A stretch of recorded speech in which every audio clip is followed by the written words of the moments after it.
Selamat datang kembali di channel Anime Zone. Aokiji alias Kuzan merupakan mantan Admiral Angkatan Laut dan bisa dikatakan sebagai salah satu karakter yang sangat kuat dalam cerita One Piece. Ia diketahui mengundurkan diri dari Angkatan Laut setelah kalah melawan Akainu alias Sakazuki dalam pertarungan memperebutkan posisi Fleet Admiral dan menolak bekerja di bawah perintah Akainu itu sendiri. Perkenalan pertama dirinya lumayan mencolok, karena saat itu ia muncul di pulau Long Ring Long dengan niat mengintai Nico Robin yang telah bergabung dengan kru topi jerami. Meski sudah lama ditampilkan dalam serial One Piece, Oda Sensei masih menyembunyikan banyak hal tentang pengguna es ini, sehingga bisa dikatakan ia merupakan salah satu karakter misterius di One Piece. Sejak pertama kali dimunculkan, dia tampak sudah punya hubungan dengan banyak tokoh penting, termasuk memiliki hutang budi tertentu kepada Monkey D. Gap, kemudian memiliki kedekatan khusus dengan Smoker, dan juga diisukan menjalin hubungan dengan Kurohige. Namun, tentu saja masih banyak hal yang mungkin belum diketahui termasuk soal kekuatan sejatinya. Nah, untuk itu, Anime Zone akan membahas seberapa kuat Aokiji Kuzan, sang mantan Admiral Angkatan Laut. Namun, perlu diingat bahwa pembahasan ini berisikan teori dan spekulasi pribadi berdasarkan beberapa fakta dan informasi yang sudah dikumpulkan. Baiklah, nggak usah berlama-lama lagi, langsung saja kita terobos. Namun seperti biasa, sebelum masuk pembahasan, silahkan klik tombol subscribe dan aktifkan notifikasinya agar kalian tidak ketinggalan informasi dan teori menarik lainnya seputar dunia One Piece dari channel Anime Zone. Kalau sudah, terima kasih.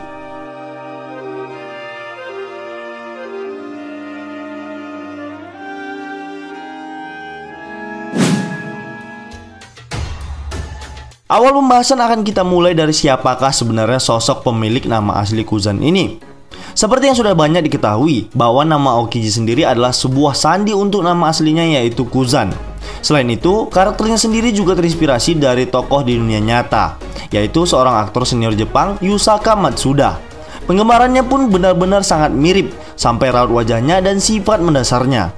Nah, ada fakta menarik ketika Oda Sensei menggambarkan sebuah karakter yang terinspirasi dari tokoh di dunia nyata, maka kebanyakan dari mereka adalah tokoh yang penting. Hal itu sudah jelas berlaku bagi Aokiji pula, di mana ia merupakan sosok penting yang muncul di saat-saat tertentu. Bahkan sebelum keluar dari Angkatan Laut pun, ia sudah menyimpan banyak rahasia yang membuat para fans selalu bertanya-tanya tentang hal tersebut. Selanjutnya adalah prinsip keadilan yang selalu ia pegang teguh, di mana selama berada di Angkatan Laut, Kuzan memiliki prinsip keadilan yang jauh berbeda dibandingkan kedua rekannya Sakazuki dan Borsalino. Ia terkesan menerapkan keadilan yang lebih fleksibel dan baik hati ketimbang mereka berdua. Hal itu dibuktikan ketika serangan Buster Call di Pulau Ohara. Kuzan membiarkan Nico Robin kecil untuk melarikan diri. Bahkan ia memandu Robin dengan esnya hingga menemukan tempat untuk bernaung. Ia juga terasa lebih bijaksana dan sering menunjukkan kepada masyarakat sipil ataupun seorang kriminal, seperti menempati janji kepada kelompok topi jerami.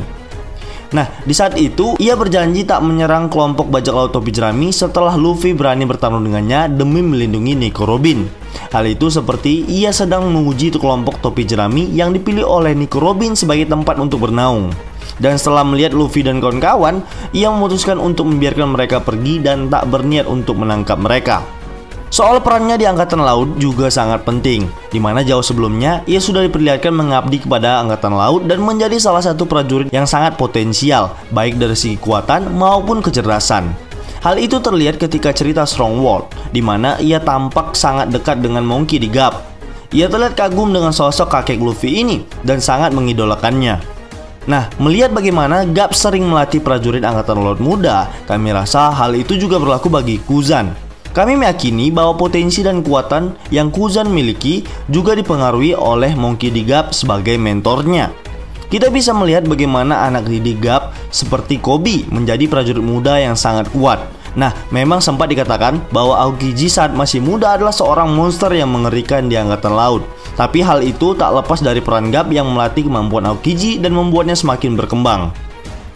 Jika kita membandingkan kekuatan fisik dengan rekannya sama Admiral, bisa jadi Aokiji merupakan yang terkuat. Kami bisa berkata demikian melihat bagaimana ia bisa mencapai level Admiral di usia yang masih tergolong cukup muda. Tentu saja dibandingkan Akainu, Kizaru, ataupun Fujitora. Namun berbicara tentang kekuatan buah iblis, kami rasa ia masih selangkah di belakang kedua rekannya tersebut. Bagaimanapun juga, kelemahan dari elemen es adalah sebuah panas, termasuk magma ataupun cahaya yang memiliki unsur panas.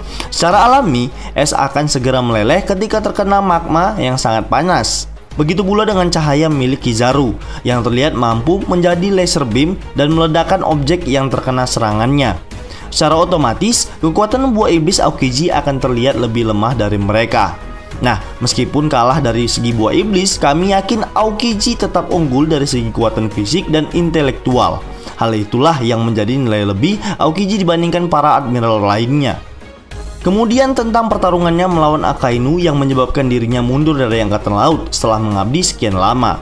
Insiden ini bermula ketika Sengoku pensiun dini dari posisinya sebagai Fleet Admiral sesaat setelah Perang Marineford berakhir.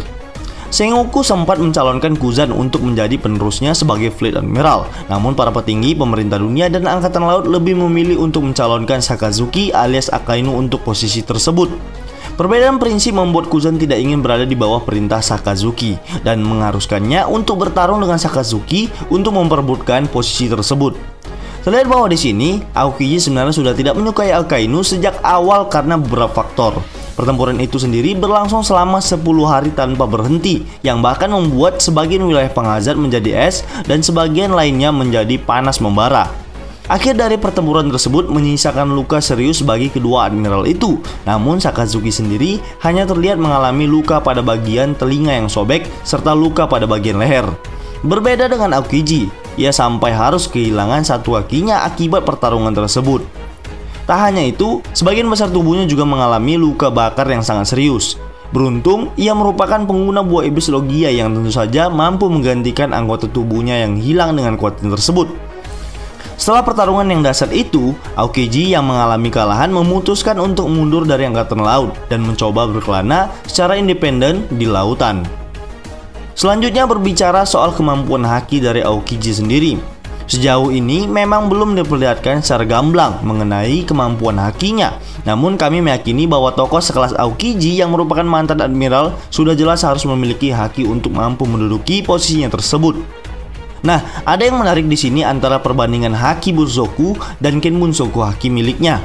Yang mana kami berpikir bahwa Aokiji sebenarnya lebih cenderung kuat di sektor Ken Bunsoku hakinya.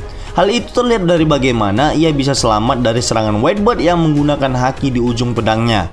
Ia bisa dengan cepat melubangi tubuhnya sendiri untuk menghindari serangan Whitebird. Nah, dari hal ini, jika ia tidak cekatan dalam menggunakan Ken Bunsoku haki, maka bisa dipastikan ia akan tertusuk dengan mudah oleh Oyaji ketika itu. Karena hal itulah, kami bisa mengatakan bahwa ia memiliki Ken Bunsoku haki yang lebih baik dibandingkan Bunsoku hakinya. Akan tetapi, bukan berarti pula Bunsoku haki miliknya ini lemah. Kami pikir hal ini cukup masuk akal mengingat ia belum secara terang-terangan memperlihatkan Bunsoku haki miliknya. Untuk Aosoku haki sendiri, kami rasa akan lebih baik jika ia tidak memilikinya. Karena seperti yang dikatakan Kaido, dunia One Piece tidak perlu banyak penguasa. Hubungannya dengan Kurohige kami rasa juga cukup menarik perhatian dunia. Beredar kabar bahwa ia sempat bergabung dengan bajak laut Yonko Kurohige. Meskipun kabar tersebut belum sepenuhnya benar, namun rumor itu bisa menjadi sedikit ancaman bagi dunia, mengingat Aokiji adalah orang yang cukup mengetahui banyak hal tentang dunia ini. Kami rasa bergabungnya Aokiji dengan Kurohige memiliki tujuan tersendiri. Dengan kata lain, ia berlindung di bawah naungan Yonko demi mendapatkan informasi yang lebih luas tentang dunia bawah. Nah, ketika ia mendapatkan informasi tersebut, mungkin saja ia akan segera melaporkannya kepada pasukan revolusi pimpinan Monkey D. Dragon. Skenarionya adalah Aokiji telah mendengar kabar bahwa Nico Robin telah dididik dengan baik oleh pasukan revolusi. Sementara itu, Aokiji yang sangat peduli tentang keselamatan Robin merasa perlu untuk mengikuti jejak Robin yang mempercayai pasukan revolusi. Mengingat tujuan dari mereka adalah meruntuhkan pemerintah dunia, Aokiji setuju dengan hal itu dan bergabung dengan pasukan Dragon, meski awalnya adalah seorang mata-mata. Nah, kesimpulannya adalah Aokiji adalah karakter kuat yang memiliki level berbeda dari kebanyakan bajak laut ataupun angkatan laut lainnya. Bisa dikatakan ia merupakan prajurit yang spesial di antara sama rekannya. Dari segi kekuatan buah iblis, ia memang tertinggal. Namun untuk kecerdasan dan kekuatan fisik, kami meyakini bahwa ia unggul dari mantan rekannya sesama admiral di angkatan laut. Akan datang masa di mana ia akan jauh lebih kuat dari sebelumnya, karena memang ia merupakan orang yang sangat berpotensi dan sangat berbakat di bidangnya.